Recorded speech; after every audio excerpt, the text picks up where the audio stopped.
Let me read this statement to you. I appreciate you coming and assembling so quickly here.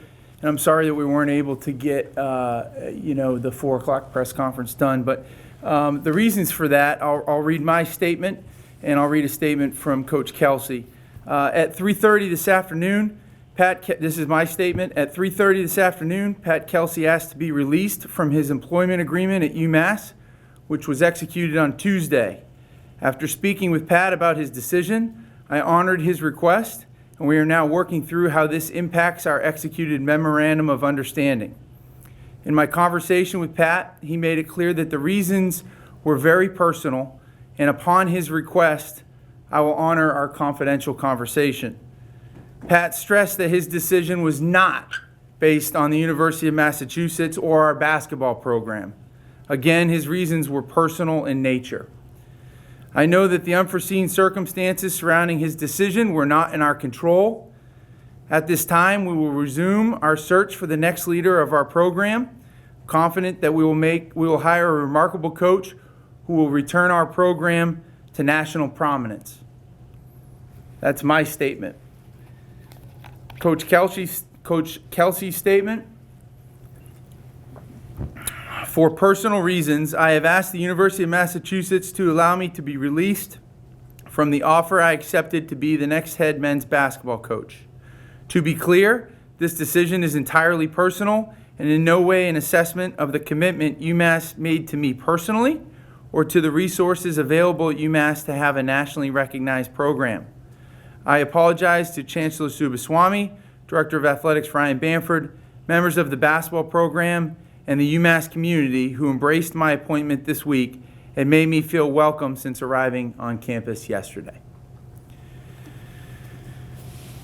With those two statements, I'm happy to try to answer any questions I can. Ryan, at what point today did you realize that maybe things weren't going the way you thought they were going to go?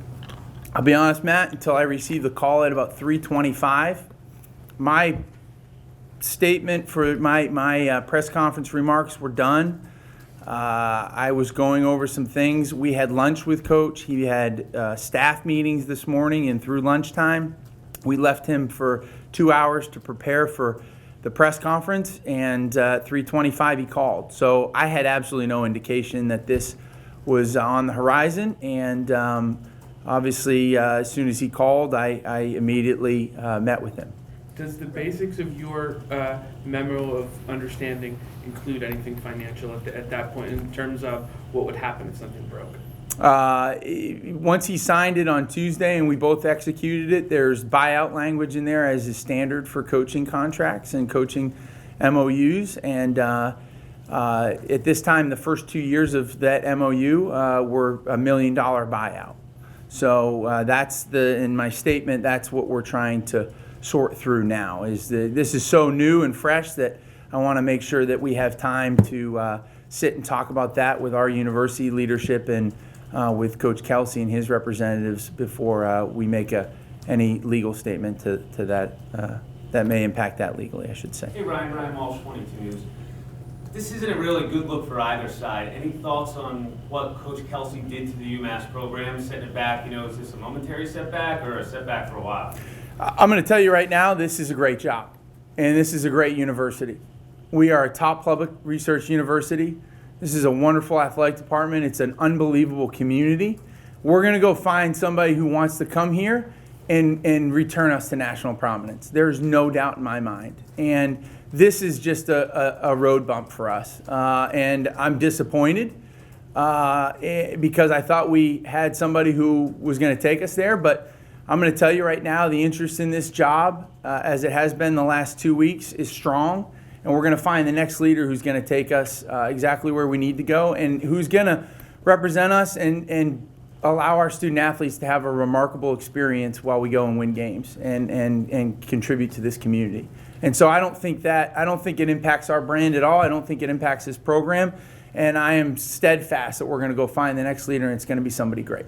Ryan, going off of that, student athletes, how are the players feeling? I mean, they just thought they had a coach ready to go. They were excited for next year.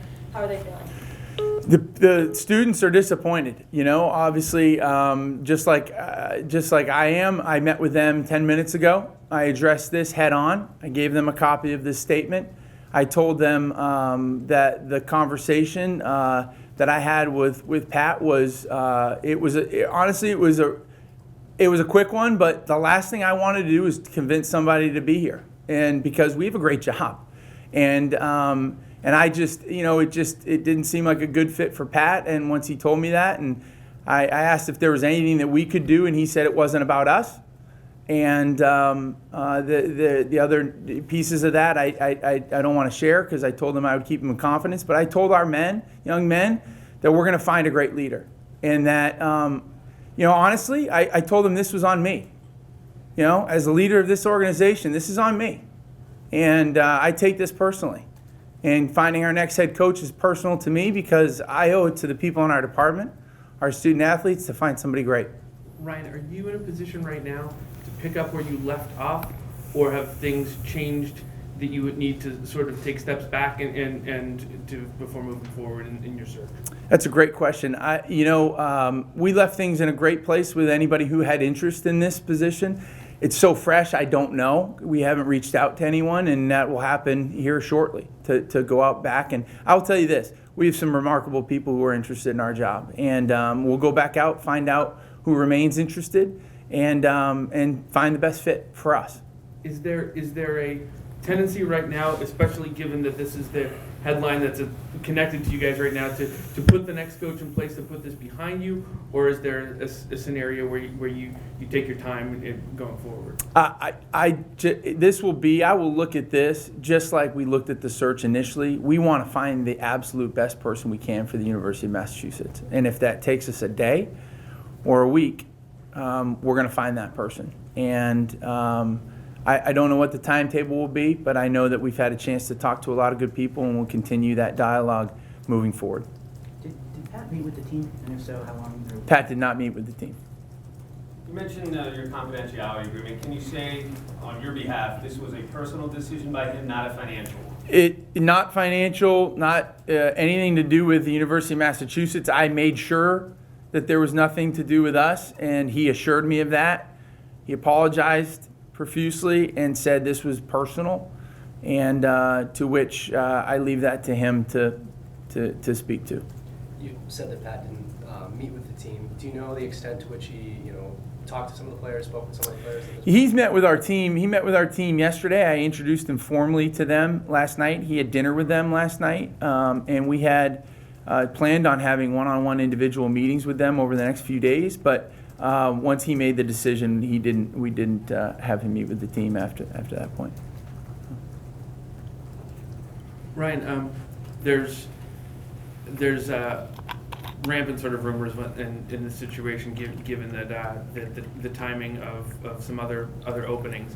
Are you under the impression that he's going back to Winthrop, or that this is affected by other things? I'm under the impression that he's going back to Winthrop, but I don't think it's my place to confirm or deny that. But that is my impression from him and other parties. Ryan, how many people were in your list of finalists originally? I'm not gonna comment on the search because we're now back in it. So there's been a lot of reports on who we talked to. I can tell you they weren't true. Some of the people that were out there we just simply didn't even have a conversation with, and there are some that we did that aren't out there. So we're going to circle the wagons and go back out, and until this search is complete and we have our next head coach, I'm going to go back, and this will be, again, my last public statement until we come back out with a new head coach. When you met with Coach Kelsey, did that end the search? Are there more guys you may talk to in the near future, or are you going to kind of circle back with the guys you already spoke with? I don't know yet because I want to see who's out there, who remains in that pool. I can tell you Doris Griffin, Tom McElroy, and I, along with Eddie Fogler, who helped us as a search consultant, felt very strongly about the pool. And Pat emerged. He won the job. Pat won the job. I give him all the credit for winning the job and wanting to be here when we offered it to him. But But that doesn't mean that there aren't other people out there. I just don't know if, what the interest level will be now going back out. And so we're going to find that out probably the next 24 hours. And it may widen our scope. There may be other candidates that come available that we aren't aware of. So we'll take a look. Is there a risk that comes into play that in other jobs at other times, their coaches don't want to appear like they were someone's second choice? Is that a risk that Sure. comes into this? Yeah, there is. And the best thing I can say is that, again, Pat won this job when we interviewed him, and we felt very strongly about him as a replacement for Derek Kellogg. And I can't speak to the sentiment of some of those candidates, but I can speak to the strengths of this university and that we've got a lot to offer and that we're going to be a championship caliber program. It's just a matter of having the right leader in place. How does, when you make your eventual next offer to the next coach, how does what you've been through in the last 12 hours affect how you'll approach making the offer to the next coach? That's a good question. I'll be honest with you, I have not considered sort of the next steps, and I think I've got to sit and clear my head a little bit after this. And, the one thing I think publicly I'd like to say, because I know that there are a lot of fans out there that are probably very disappointed, and I'll say the same thing I said to our kids. At the end of the day, this is on me, and I'm going to go out and endeavor to find a great leader for us. And I hope that they have faith in the things that we've done in my 2 years here, that we're going to be able to do that, because this university, this Commonwealth, and our fan base deserves nothing but the best. And we're going to do everything we can to make that happen. And once I have a chance to sit and digest this a little bit and figure out what the path forward is, we're going to hard charge and we're going to find the right leader. Ryan, would you maybe consider someone local, a local coach coming maybe from closer around than? I think we'll consider all sorts of different candidates. The profile candidates that we've been looking at were all very different. And I think it's something that we can, we'll certainly focus in on as we get through the next probably 24 hours. Ryan, are you still going to use Fogler Consulting to help you find the next coach? I haven't spoken with Eddie since this broke, but I don't know in the last 48 hours if Eddie's retained or doing any other searches. So once I get in touch with him, we'll have a conversation, depending on what the pool looks like and what the interest level is. Eddie was phenomenal in this search, and that was part of my remarks for our press conference before. He did a really magnificent job organizing this for us. Keeping it very confidential, keeping getting us in front of people that we wanted to talk to, and so we'll revisit that with Eddie. I don't know exactly yet, but if it makes sense for us to do that, then we will proceed with Eddie. If not, then that's okay. I think we have a good enough idea of what the landscape is to go on our own if we need to. Ryan, this is Michael Vega from the Boston Globe. I don't know if you can hear me, but I had a two-part question here, if I may. The first part was regarding just your personal reaction to the news. I mean, you were this morning, you were under the impression that he was full go here, and then within a matter of hours after having lunch, he expressed this change of heart. Did he allow you, or did you have any wiggle room to try and maybe quote unquote talk him off the ledge and keep him here? And the second part of the question is, with regard to the memorandum of understanding, is there a clause in place in that presently that allows him to look at another job that may come available that is quote unquote a dream job, of sorts? But if not, is that something that you will revisit and try to maybe strengthen the language of that memorandum of understanding? I'm going to take the second part first because I think that's the easier one. Just in terms of factually, the memorandum of understanding has a buyout clause. It doesn't speak to specific jobs. It just speaks to his responsibility to buy the contract out once he has executed that agreement. And so, for the first 2 years of the execution, it was $1 million buyout. We've got to work through that piece. The second piece, the first part of the question, how I felt, I was disappointed. I'm hurt by it, but at the same time, I understand that for him it was personal. The only thing I asked him is if there was anything that we could do, if it was any part of it was about UMass, and he said that it was not. And once I, discovered that, then I thought it was best for us to move in different directions. Ryan, you said working through that. I mean, is this a legal issue now? Is this your lawyers, his lawyers to sort out how much, if not? I mean, are you seeking $1 million? I don't know if Pat will end up at Winthrop or somewhere else. So I'll reserve probably comment until we've had the chance to get back together and understand what the impact is for us and for him. And it's probably the best I can do to comment on that. But at some point you're likely to receive some or all of that money? I don't know. I can't confirm. I think by legal agreement, yes, but can't confirm that we will or when.